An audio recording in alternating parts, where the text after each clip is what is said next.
Hello everyone, I'm really thrilled to be here with Garrett B. Gunderson. Garrett's not only a really good friend, but Garrett is an amazing individual. I've learned so much from Garrett.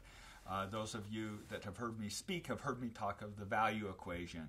And Garrett is credited with the value equation. So I'm really pleased to have Garrett with us today. And we're going to talk about financial enlightenment, freedom fast track, and basically his best-selling book, Killing Sacred Cows. And don't forget zigzag. The zigzag principle that Rich is coming out with, we're going to be discussing that because that is key. But, you know, when it comes to Freedom Fast Track, why that's going to be important to you in this interview is, number one, because business owners constantly make mistakes financially and you're not keeping as much as you can of what you make because you're overpaying the government, because you're paying too much to the financial institutions through loans, you're underfunding your business in the name of some retirement account that may or may not perform. And so I want to give you practical steps, practical pieces to put money in your pocket after this interview. So we will talk philosophy because it's absolutely important, but I will give you pragmatics that will make an impact. So I talk about the heart of the entrepreneur and the head of the entrepreneur, and indeed Garrett covers both. Garrett talks about soul purpose, which is the heart, but also so critical and so vital is the tactical things that you can do, which is the head. And indeed, I've ran through Garrett's program. He's personally walked me through several tips. And I have to tell you, the things I learned about insurance, I'm not sure I even want to know, but it made a huge impact in how I, and I'm a pretty seasoned guy. But you had a really good team in place. I had a great team in place, but nonetheless, Garrett still discovered a couple of key things regarding how I could financially protect myself, button up my life, and actually save cash. So I think that there really is some great practical things here, Garrett. Do you want to go into that for a minute? Do you want to? Yeah. Well, let's talk about this value equation because we hear all the time that people say it's not what you know, it's who you know, and I got to tell you that's not true. It's what and who you know. But we're either an idea away or a relationship away from the next level of prosperity, and that's essential because as business owners, there's these hidden resources. There's cash, there's opportunity sitting right there in your business, right in front of you, and a lot of times we don't have the eyes to see it because there's so much going on.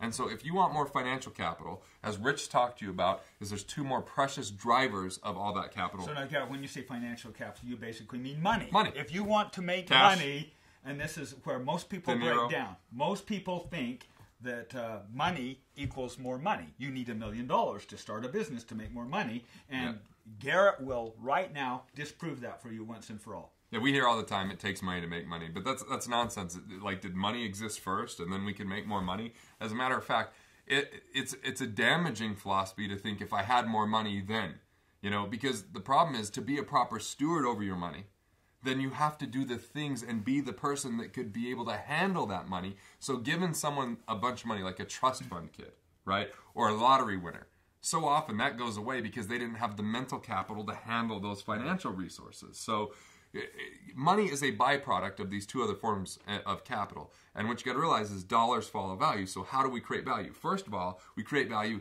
through our knowledge, through our wisdom, through innovation, through ingenuity, through ideas, through systems, through tools. I call all of that mental capital. And we all have it, whether we utilize it fully or not, whether we fully develop it, well, that's another story. And so, Garrett, I've added one other piece to that equation. It's passion. I'm calling passion as part of your mental capital also. Well, when you have two pieces, when you have mental and relationship capital, they have a cross-section called soul purpose is the driver of both. And so soul purpose defined is that you have ability plus passion plus values combined for mission. So it's ability plus passion, plus values combined for your life's mission. That's your soul purpose. Everyone has one. Not everyone lives one. But see, anyone that thinks they have a money problem, that's a lie. We don't have a money problem. We have a soul purpose problem. More succinctly, we've got a mental capital or relationship capital problem. And that's the point that I make is you know what? If you're stupid, it's going to be a really hard life. So go out there and get smart right. Because if you don't have something to give, if you don't have something to serve your relationship capital, then it's really a tough go, and you're just going to, you can't fake it. Particularly now, you can't fake it. You can't, and no one's going to roll up in a money truck and say, hey, here's a bunch of cash just because I like you.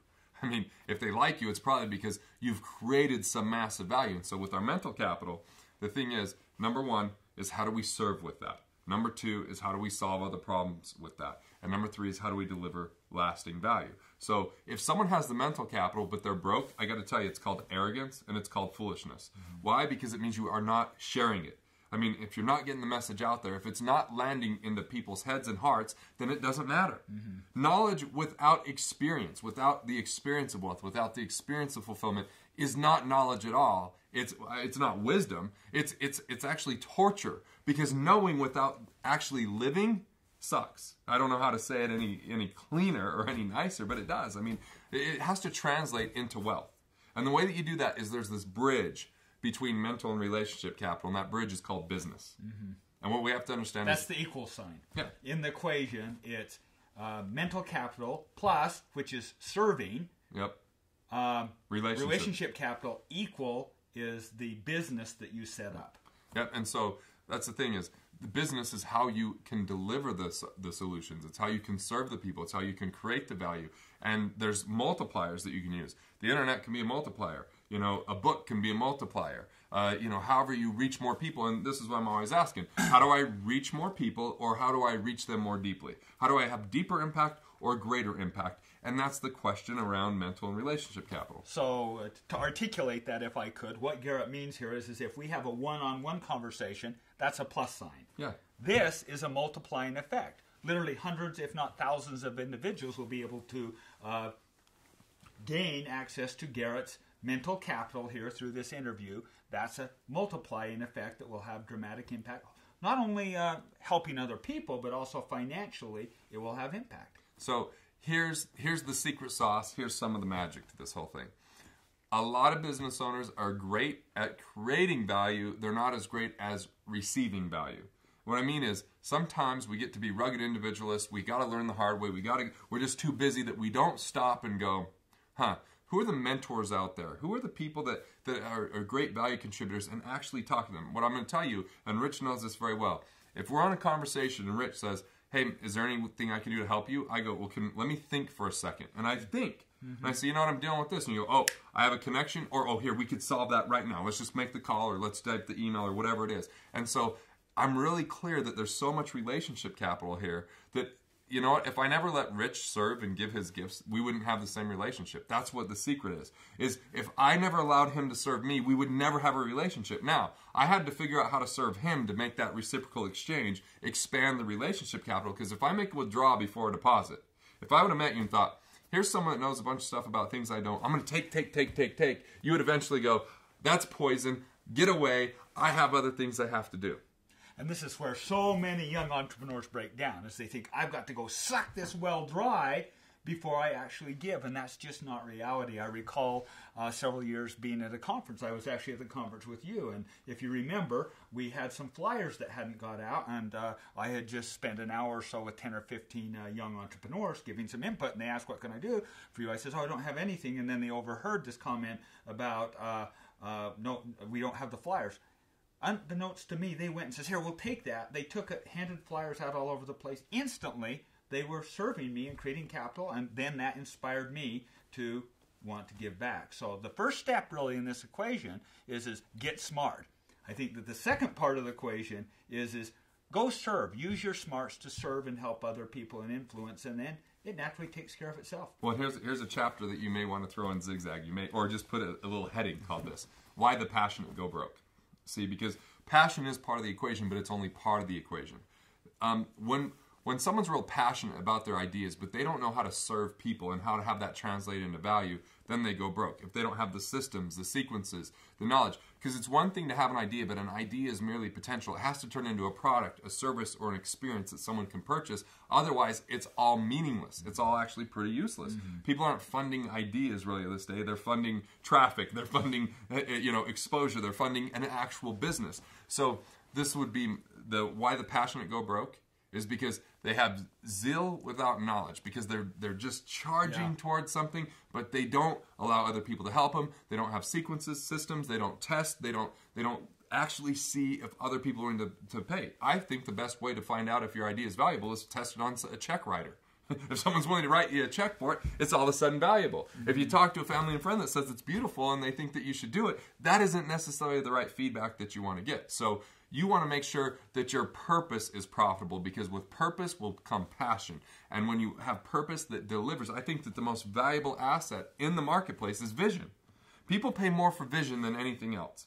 An entrepreneur that is visionary can get a big group of people, build a tribe, and they're all like almost evangelists for the whole thing, right? They get, I mean, you see it with bootstrap business. There's these advocates and fans about being bootstrappers, and it's like, let's talk about our scars and our failures and how we did this with very little money and how we almost didn't make it, but we just did, and we figured out the equation. And you're going to be sharing that in the zigzag principle, but this all applies to this prosperity equation. And I want to let you know that we're going to be covering with the mental capital. I'm going to give you the smarts when it comes to basic financial strategies that are easy to implement quickly, yet keep more money in your pocket. Because, you know, when you hear things like 90% of business owners fail, yeah, not 90% of incorporated businesses fail. Actually, a lot less, 40% less incorporated businesses fail than non-incorporated businesses. It's a because if you're doing the right things there, it probably means you're doing the right things in other places too. So you see why I align so well with Garrett. He's just hit zigzag principle. Now it was a little bit, it wasn't zigzagging, it was more like... I zigzagged through the zigzag principle.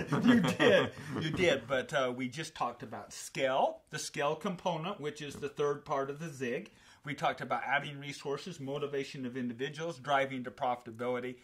Indeed, we really align, and I fully subscribe to everything that you've talked about here. By the way, Rich, if people want to be passionate about something, I've found that cash flow is a fuel for passion. I've just found if you're passionate about something, plus you have cash flow coming in, it adds to the fuel.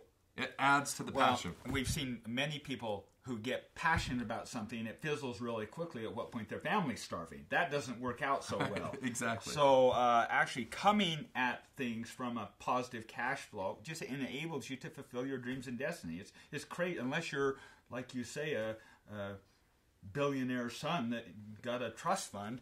It's crazy to go chase things without having a monetary purpose. And I think it is the measuring stick. At least I consider it the measuring stick is am I able to make this profitable? The more profitable, the more people value it, and the more it validates that I'm actually doing good and contributing. Yep. So I'll dive into a little mental capital here.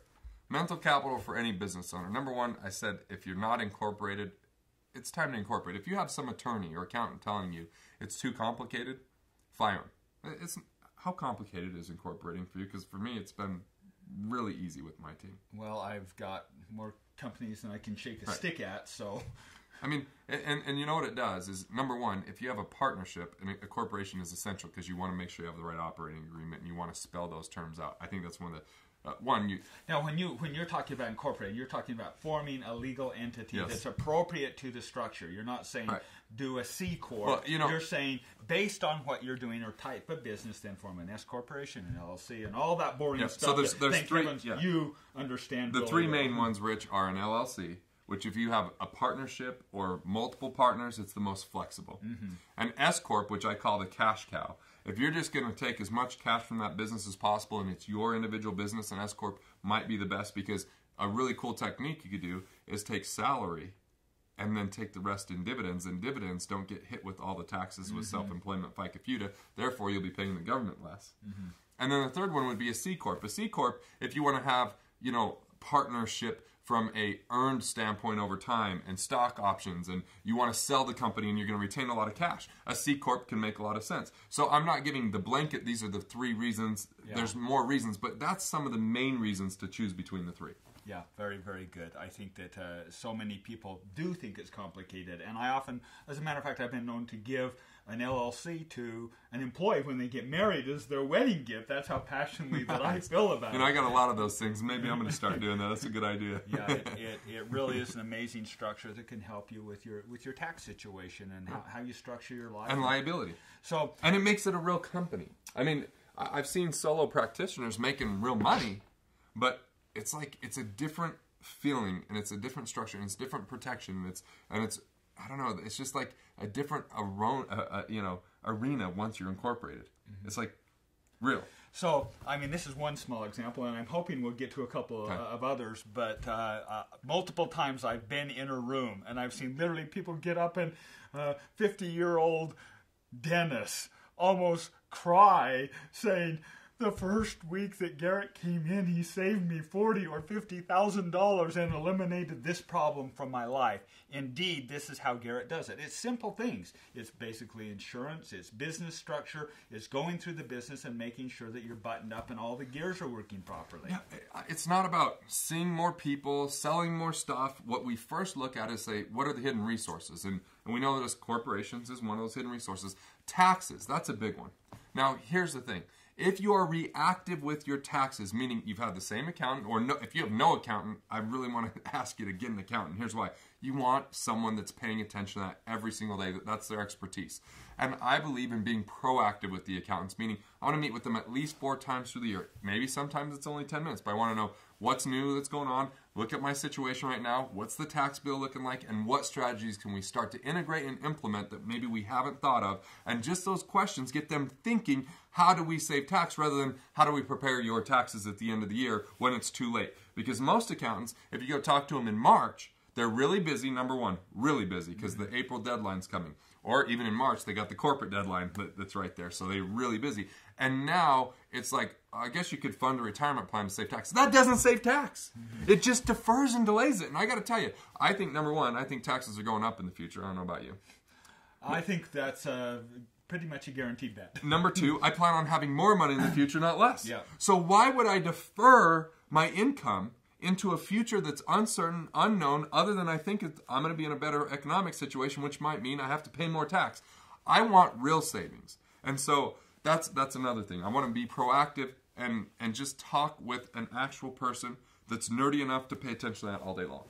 So, I mean, this is a great example, and Garrett's aligned an entire team called his Trust Network. Yeah, the Accredited Nerd Network. Trust Network. I call them the Accredited Nerd Network. The nerd part's just the... So that's one of the reasons we get along so well, is I'm also a nerd. Right. But indeed, this team just goes as deep as you can ever imagine, worrying about stuff that, quite frankly, I never want to have to worry about. Right. Like our attorney when he was 11 years old. He was in estate planning meetings with his grandfather. He got to meet, Earl Holding and see his estate when he was a young kid. I mean, so it's just, he was built for it. You got Darren Miller, who does the property and casualty insurance, that was licking stamps for his dad when he was not even 10 years old yet, because he wanted to be around I mean, it's just people that they were built for that. It's part of their sole purpose and its expression. And so I don't claim to know all that stuff. Yeah. I'm a 30,000-foot view. I look at the overview, and then I bring in those experts that have the depth. But this is the thing. They're vetted. I know their belief system. I know they're on the same page. I know they're not conflicting. And so now they can serve you, because it's hard to get your mortgage person, your insurance people, your accountant, your attorney, all in the same room at the same time, looking at the picture and getting them to agree on everything. Because they all overstep their bounds and think they know more than they do. And they all have some incentive monetarily for their biased opinion. Yeah. So I now have a structure. Anyone that's been to an insurance agent can pretty much vouch for that. Is this, what's the underlying undertow going on here? Right. So we, the other thing with some of these money tips is, I've shared some tax ones, but if you're a business owner, you own your building, you need to look into cost segregation. If you're taking all salary and no dividends, you need to look at a new structure of how you're paying yourself, and then just to be proactive. Incorporating, we talked about that. That can make a big difference. But here's an important thing a lot of business owners overlook is credit dressing. Credit dressing means that you look at your credit score and you see if it's not where you want it to be. Meaning, I think if it's less than 780, you can improve it, because you can get the best rates at 780 or above. Anything below that, you're going to probably pay more on any interest. So maybe you get a business loan, maybe you get a credit card, maybe you have a car loan, maybe you have a mortgage. You're paying all those institutions more than you need to, because 83% of Americans have an error on their credit report. So it may not even be your fault, but because you didn't pay attention, they're charging you more. Or 25% of people that have an error on their credit report get denied credit because of the error. That's the thing. And it's simple. It's just, is your name spelled right? Are the addresses the same amongst all the bureaus? I mean, does it show the same credit limits? Are the credit limits being reported? And do you have the right structures to make sure your debt to income and loan to values? I mean, that stuff may sound a little bit confusing, but it's actually super simple. I learned about it while I was interviewing someone on a radio show that I introduced you to, Phil Tyrone, and I'm texting my wife. We were an on-time payer. I thought, well, we've always paid on time. 79 points it increased. It was a 1-hour show, and I'm just texting her, go do this, and she's going to do it. I mean, but when you credit dress, the next thing you do is you go back and realize all debt is negotiable, all interest rates are just the time that you applied what was offered. There could be a difference in the market today, or you could streamline a lot if you have a better credit score. You can call your mortgage and say, would you streamline refinance because I now have a better credit score? Now, some are going to say no because they just don't do that, but others are going to say, yeah, we don't need to do a full appraisal, we don't need to do full closing costs, we can just change your interest rate to keep your business. But most people don't look at these things, Rich, but business owners especially. No. I mean, it's like, that's money in the bank. That's money in your pocket if you just improve your credit score and now go apply it to your loans. Now, I got to tell you, this is the killer one. It's called a cash flow index. This is how business owners can improve their cash flow, and this is going to be revolutionary, but it's so in line with zigzag, okay? Because this is a zigzag with your cash flow. A lot of people, what they'll do is they just have loans and they think, I want to pay these loans off. And you know, if you want to pay loans off, do that. But let's talk about method versus objective.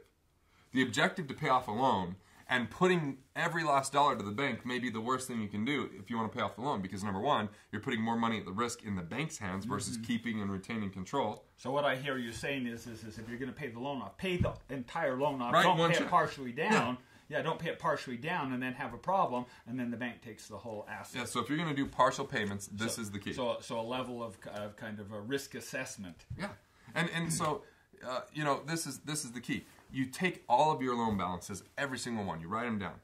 You then take the monthly payments, divide the loan balance into the monthly payment, and it's going to give you your cash flow index. A high cash flow index is good. A low cash flow index means you want to get rid of it. Okay, so if you have a cash flow index of under 50 when you do that division, that might be the thing you want to take and put your money to first. Go through that equation again. So take all your loan balances, divide it by the payment. Yep, divide it by each payment, and it's going to give you a number. High means that it's a low payment in relationship to a fairly large balance, right? A low cash flow index means you have a high payment in relationship to a low balance. So what it means is it's a cash flow hog. It's still in your cash flow. And so make the minimum payments on anything possible other than the one with the lowest cash flow index, and then take that. But here's the zigzag. That's your zag. Your zag is to pay that one and pay minimum and everything else. The zig is put that extra money into an initiative within your business that will create more cash flow first, then take the increased cash flow to pay that off. So it's a slight delay to accelerate the payoff. Delay for a month, then accelerate the payoff when the extra cash flow comes in. So now your business isn't underfunded, because a lot of people would do better in their business if they didn't worry so much about some of these inconsequential loans. Well, and I think that this is one area that I've struggled through the years. And if anything, you know me well enough to know that sometimes a little bit too cheap. And I think investing in yourself is another area that I've really aligned. So if you put extra resources and actually fund your business, the level of payout of that is so significantly higher. And I think that this strategy aligns really closely with that. So it's a zigzag kind of with cash flow. And so that what we find is that the average entrepreneur that we work with saves $1,600 a month in cash flow from these strategies. Unbelievable. From credit dressing, streamline index, cash flow index, and a few other tools. And that's a professional. That's an average professional. An average professional. On the high end, I could think of a scenario where we freed up $10,000 a month. Another one where it was $5,900. Another one that was $3,900, $3,500, $2,500. I mean, we see these on a regular basis, but the average is $1,600. That's which the is average. Unbelievable. Yeah. I mean, if you could free $1,600 up per month, that's pretty and that's amazing. I'm not talking about corporate structure and the tax strategies we talked about. That's a whole other thing of money that's been leaking. You know, so what we look with our whole philosophy, Rich, you know, is one, we want to plug the leaks. Two, we want to make sure people have the right philosophy and education consistent with who they are, their knowledge, their focus, their sole purpose. And I think that's the next thing I'd like to talk about and have you really poke on is, so indeed there's a series of strategies financially that you can just plug the leaks. But where I really align with you is this concept of sole purpose and then dismissing the myths. And I'd love to have you just comment for a few minutes on what some of the myths are, and how we get into these scarcity mindsets, and then what we do to help define and build our what you call sole purpose. Which we just dismissed that it takes money to make money. It takes mental and relationship capital to make money. And that's so natural, isn't it? I mean, You have to admit, no one's going to argue with that. I recall the first time that you hit me on that. I was actually on his national radio program. We're sitting there, really second or third time maybe we've met, and so the first question you ask is, Rich, tell me about this business. And I said, well, I took $5,000 and we grew it to $1.2 million at 62% margin. And he interrupted me right there and says, no, you didn't. And I mean, what'd you say? He's the host. Oh, well, yes, I did. I mean, you had that look of like, oh, it was I horrible. don't really know what you're talking about here. Yeah, it was long, awkward silence for a couple of minutes. And that was where Garrett introduced the value equation to me. And I will say that if I had had that value equation earlier, I would have put it in Bootstrap. It's the first thing that I put in Zigzag Principle. It is in chapter number 1. And fundamentally, I believe it with right down to my very toes, I believe it. Because if you're smart, you serve people, you're going to most certainly make money. So that's a myth. We've just dismissed a myth. You need a bunch of money to make money. Well, and here's another one. And I've proven that now how many times? That's all I've done. Oh, at least 11. Well, at least 11. At least 11 times. Yeah. Yeah. So here's the next one. This is very zigzag-ish, okay? Because I do not believe, I think it's a myth that high risk equals high return.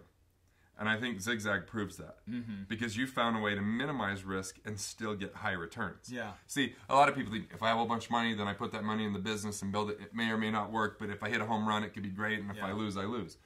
Bootstrapping and zigzagging means that you're going to increase the odds because it's something you know, something that you have certain resources for, that you take certain steps to, and guess what? You've had a very high return with very low risk for the last year. So I think that the challenge is that so many people don't believe in themselves enough to invest in themselves. And so they actually end up underfunding or not even funding their own business. They fund someone else's dream. Well, what they'll do is they'll go fund a 401k, which I'm sure you're going to kick in the nose here in just a minute. But rather than invest in yourself, which is my fundamental premise, build a business, invest in yourself, they go and they fund, like you say, someone else's dream or something that's guaranteed. People are just pulling money out of their account. And they strip this precious value out of the business. $1 in the business is worth more than $1 outside the business. Because if you're going to sell a business that has a bunch of cash, you're never going to sell the cash for just $1 per dollar. You're going to sell it for more than $1, and it's going to look attractive. But if you strip that out into a 401k, now you're in unknown expense territory because they haven't fully disclosed expenses in these programs. You have unknown performance because in the mutual funds, you don't even know all the stocks that are being held there. You're not in the boardroom. You're not talking to the owners of these companies. Plus, there's the expense of if you want to get to it early. They're saying, well, no, that's a penalty, or, well, you're still employed, you can't have it, or, well, that's your business. I mean, there's just all these things, and there's no real tax advantage because all you've done is delay receipt of the money. You've said, rather than me take that as income, I'm going to have the IRA take control of that, the 401k. It's going to be FBO, for my benefit. That's why I didn't pay tax, but the tax still has to be paid eventually. And if you want it early, not only do you pay the tax, you pay a penalty. So the thing is, why would you underfund and strip the value from your business to fund something that you don't know? You don't know how it's going to benefit you. You don't know what it's going to be like in the future. And the worst thing is when it loses and you lose creativity and energy because you're stressed about something you don't control. Yeah. It's crazy. This is one that took me a long time to come around to. I have to tell you, it really did. And I've made this mistake. And not once have I ever won in my retirement plans. I didn't. And I finally followed your counsel and advice, and I put it someplace that I understand. And I think you're not saying don't invest. No. You're not saying don't invest at all. Define investing. Yeah, define investing. And what Garrett, I've heard him say multiple times, is put all your eggs in one basket and then carry the basket very, very carefully. Yeah. Build a shed around the basket. Have some guards around the basket. Yeah. Don't have a bunch of baskets with a bunch of eggs cracking that you don't even know whether they're rotten or cracking because you wouldn't know. That's called diversification. Diversification is admission of ignorance. I don't know. Just put some here. Put some there. That's just nuts. So, what finally brought me around is when you asked me the question, Rich, tell me what your 401k is invested in. Who's the fund manager? And what are they investing in? And I have no clue. I'd ask you the same question. And the reality is which is the better bet? Betting on myself? And the mantra I followed for 20 years was, okay, I'm going to invest all the money that I'm making in the business, and I just throw it over top the wall. And you know what? I think the balance is exactly the same now. I think I also told you that you had you were probably funding alcohol and tobacco, that you were probably funding which didn't a align bunch very of well. Yeah, I just said you're funding a whole bunch of stuff that you don't believe in, Rich, but inadvertently, but it all counts. Yeah. And so high risk equals high return is something that can be dispelled very easily. You're in it for the long haul is another one. I believe that we make investments that we love and that we can stay in that for the long run, right? Long-term thinking. But long haul is saying it's not working, so what you're supposed to do is just stick with it. Yeah. When something doesn't work, I believe in course correction, not in ignorance and hope, right? Ignorance and hope becomes destructive because now it's no accountability, no responsibility. The long haul only ends when when the next generations die, I guess, because they always there's always a long haul. There's another zigzag principle right there. I mean, what do we do? What do zigzaggers do? We fail efficiently. You know what? Right. We hit it or we don't, and we get on and over with it, and we bound it. And indeed, we're told in our investments, stick it in and hang in, and 30 years later, hopefully it works out. It hasn't worked out for me yet, and I'm getting to be a little bit older. If someone said to you, okay, Rich, here's the deal. We've got a scenario here. I know that you just hired us, and I know that it didn't work. But here's the good news. We're going on sale tomorrow. You can hire us for half the price on the same initiative. That's stupid. No one's going to say, oh, well, it didn't work. But as long as it's cheaper, we'll do it again. And that's what the market is a lot of times. It's like, oh, the market's on sale. Well, it's on sale after I already bought. I don't want to buy again. I just bought, and now it's on sale. And that's called dollar cost average. And who wants to be average? The word average is in there. Dollar cost average. Hey, I'm going to teach you how to be average, Rich. That sucks. So here's one thing I'm really proud of. I actually aligned and started drinking this Kool-Aid, Garrett, before the economy melted down. And I remember that you were the first one standing on a soapbox screaming this on stuff. national TV. And people were not swallowing it. No. Now everybody's bought it. Time Magazine, 60 Minutes, a whole bunch, and people are getting it. So I guess just another plug for Garrett, and something I would say here is your book, Killing Sacred Cows, in my opinion, was really a trendsetter. It really called it out right out of the gate. Wasn't a popular book at the time, but it called it accurately. Yeah.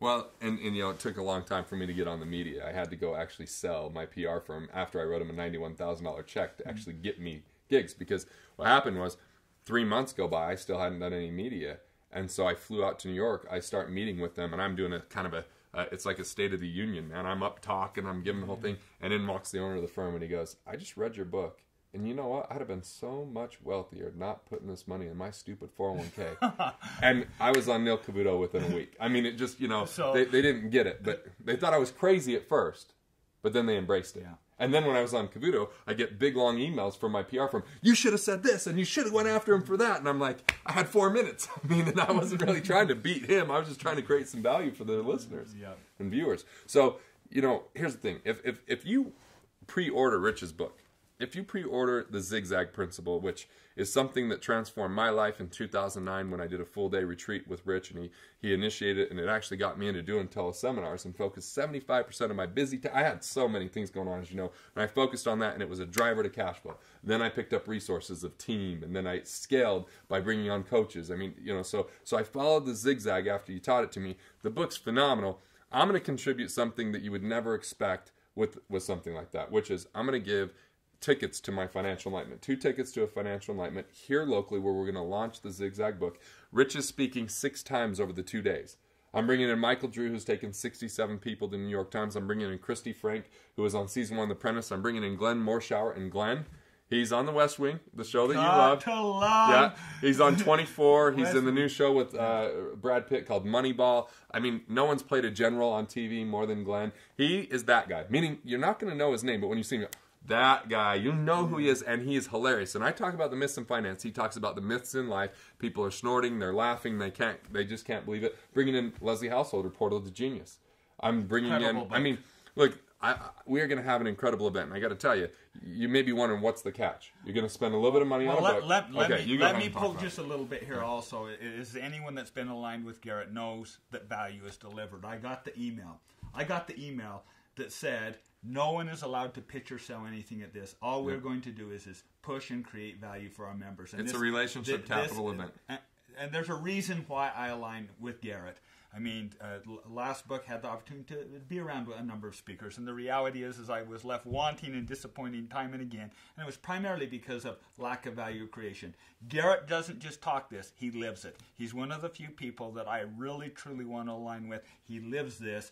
And so when he says he's going to deliver value, I'm standing up, raising my arm, and I'm saying, I guarantee you there will be value delivered. And this will indeed be a life-changing event for you. This will be a rock star, fun, enjoyable event. Well, so let me tell you any strings or any catches. Here's the thing. You get 2 tickets. It's general admission.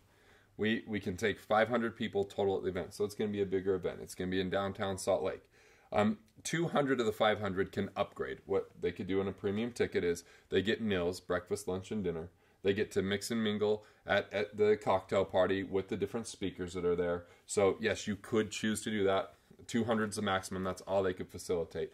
And there's also special breakout sessions for people to upgrade. We also like to give gifts the whole time. Here's a book. Here's a nice present. That, and those are always like pens and bottles and all that kind of stuff. But it's all gifts kind of throughout the event. So you can upgrade, and that would mean that would be a way that we could make some money. But I'm really looking to develop relationship capital here. It's content rich. It's rich with this rich, but it's also rich with value. We're going to talk about soul purpose and how that relates to money. We're going to talk about the myths that hold us back in life.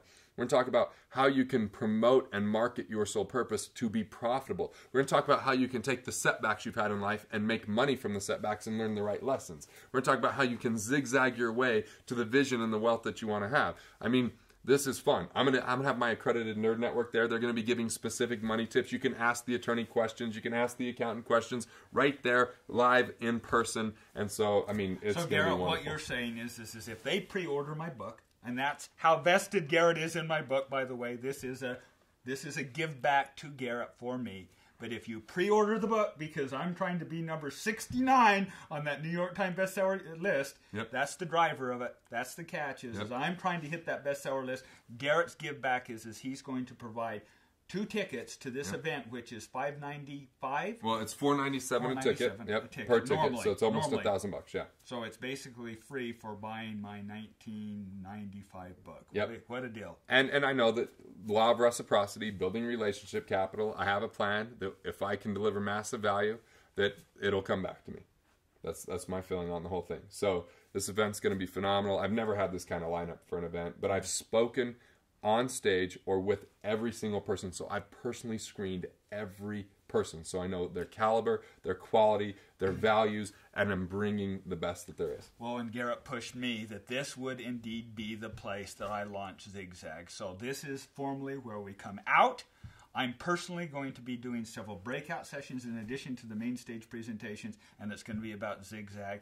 And I have to tell you, I'm so looking forward to this event, and it's just going to be a riot to see how much value we can add. Well, you got a small flavor, a small taste. I love when we do the case studies. You'll be able to talk to actual business owners and say, how did you save money there? What did you do there? You get to ask them the questions. I do current news. That's my favorite part of the whole event.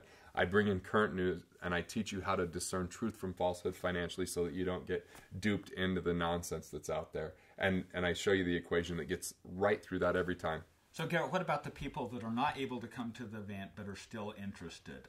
I know that you offer a free 7-step cash recovery program. Would you be able and willing to offer that also? Yep, and here's the thing. If you come to the event, you're going to get it as a gift. I'll spoil the surprise. And if you can't come to the event, I'll make sure you get it too. It's a one-on-one, personalized, customized, looking at the 7 key areas where business owners are leaking money with one of my analysts. Here's the thing. If you finish that call, you find out there's issues, you can say, I would like more assistance. They'll ask you if you'd like more assistance. If the answer is yes, then you actually get into one of our salespeople and get to hear about our programs. But that one meeting alone, there's no selling on it. It's purely to identify the areas where there's leaks. Okay, great. How do we have them take advantage of this offer then? Should we have them click a link here on the website? Yeah, if you're watching this on video, then you just want to click the link below. If you want to take advantage of this otherwise and listen to it on a teleseminar, you want to go to financialenlightenment.com/zigzag. No hyphen, just zigzag, Z-I-G-Z-A-G. Financialenlightenment.com/zigzag. Financial Enlightenment. Google it if you don't know how to spell it. or go to my website, it's all over. Yeah, so financialenlightenment.com/zigzag, and that's how you can get, you can pre-order the book, and that's how you can get the additional tickets and the 7-step. Great.